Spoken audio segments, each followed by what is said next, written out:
Hello, this is Tom Crawford explaining my Platonic Solids exhibit, which I have entered into the Mathematics of Planet Earth competition.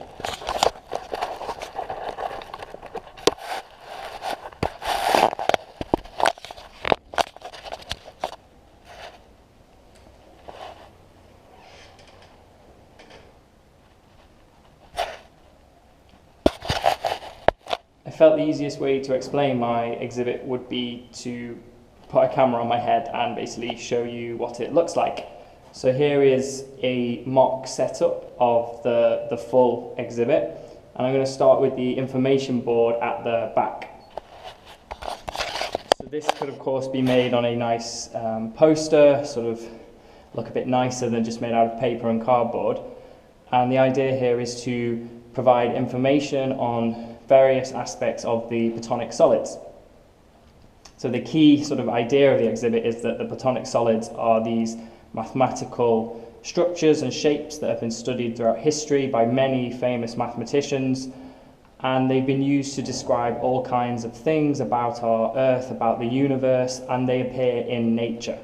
And that is the link to the mathematics of planet Earth, the fact that these shapes, which are so symmetric and so beautifully defined mathematically, appear everywhere in nature and have various uses. And the idea of the exhibit is to get a feel for the shapes themselves, what they're used for, and a bit about their history as well.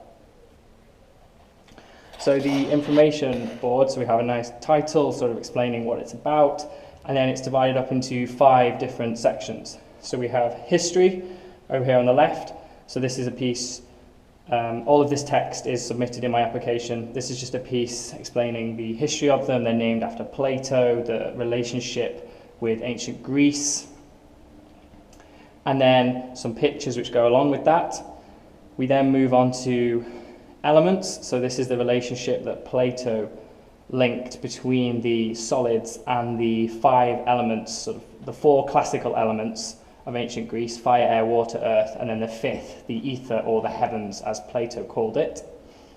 Then we move on to nature, and sort of the key focus of the exhibit, the fact that these mathematical shapes are natural and appear everywhere in nature.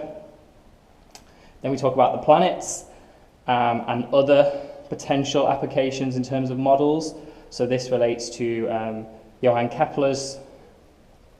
Kepler and his model of the solar system, which is shown in this picture. Of course, it isn't true, which I do mention in the text. Same with the elements. I do mention that, of course, this is not actually true, but it's just a very interesting way of thinking about these shapes and thinking about the world, and shows the fascination that mathematicians have had with them. So this is the planet section. And then finally, we have the man-made or the human section, which is talking about how us as humans have used these shapes to build particular objects that have functions that are related to the properties of the shapes. I've also got models of the shapes, so tetrahedron, cube, dodecahedron, icosahedron, and the octahedron, which has fallen off.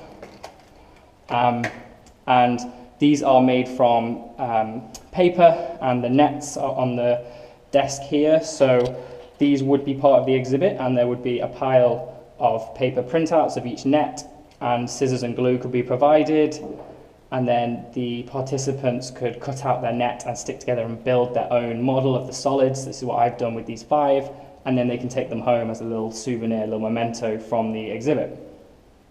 Now, that is 2 parts of the exhibition. So you've got the model building, and I've also included a document in my submission which explains that there are plastic models available to build all of these shapes from little pieces. So you can have little handheld plastic models which could also sort of go on the table, and you can also have larger shapes that are up to 0.5 meter in size which can be built, which would be nice sort of scattered around the exhibit. But again, these cost a little bit more money, and it would depend on the budget for the exhibit. The final part of the exhibit relates to a quiz. So this is hinted at on each piece of text in each section. It does mention the quiz and tells you what you have to do.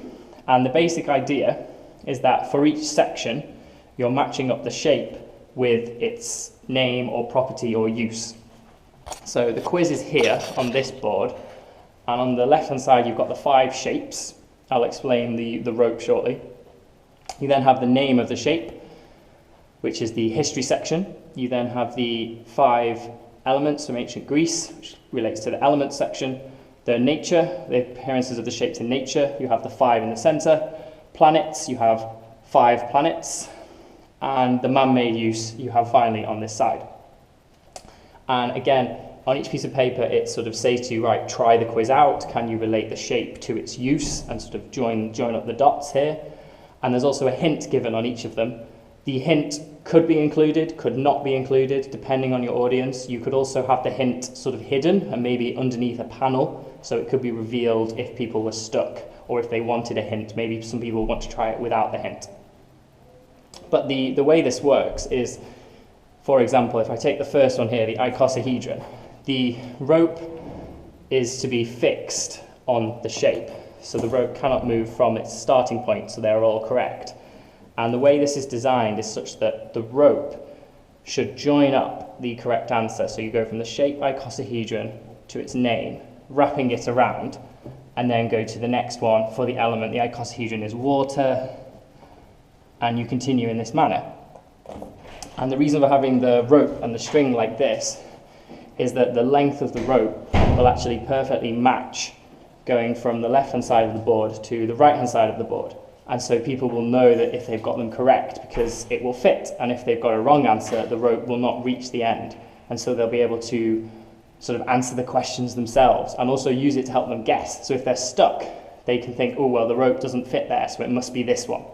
So that's the idea of the rope, and I think it just brings the quiz to life a bit more and will be particularly popular with children. And then finally, the last part of the exhibit would be the answers. And so, again, in each section where it selects and tells you to go and look at the quiz, there's also, the answers are given underneath these panels. And hopefully you can see the answers. Again, this text is in a document. It tells you what the answer is and gives the reason why that is the answer.